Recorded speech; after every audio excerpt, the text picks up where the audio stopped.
5 years ago, groups of young people were met with brutal police force as they took to the streets demonstrating to government about their grievances.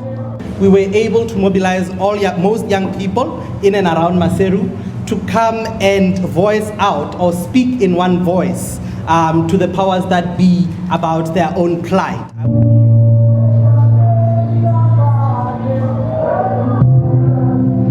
Ahead of the commemoration of the International Youth Day, the European Union, in collaboration with the youth-led movement Shut Down, have come to reflect on whether the 2020 demonstration yielded any results. I got shot at the demonstration, and it was a whole thing. I think I still have the scars from it on the side.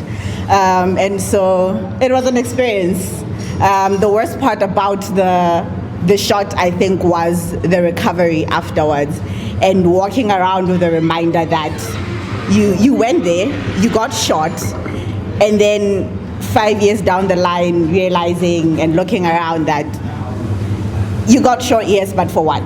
Weeks before our march, the police had just had a march, but they wouldn't let us have a march. So a lot of it was for me, about how as the youth, we can learn how to use the Constitution. What I think we have as young people, even in our hope, is a resolution that we will not get the change we want from the people that are unfortunately the ones in charge, because they don't have the same ideals. They don't really think as much of the tomorrow in the same way that we do. And in reflection of what's changed since then, honestly, in the broader context, not a lot has changed. We're still where we were 5 years ago as the youth, and I would argue we're even in a much worse place. And it seems like each and every year it's getting even worse.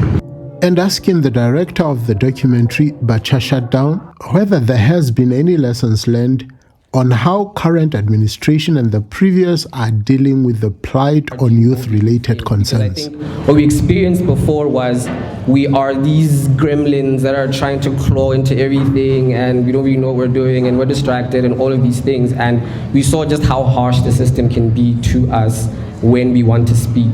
But to the current Prime Minister right now, are you willing to sit at the table with us and work together to make an actionable change that we want to see? To the EU, partnering with youth is more about finding and working on solutions together. On 12th of August, the world is celebrating the International Day of Youth. So we thought to anticipate the celebration to this night and take stock on youth in Lesotho and look it more under the angle of opportunities and future rather than of a crisis.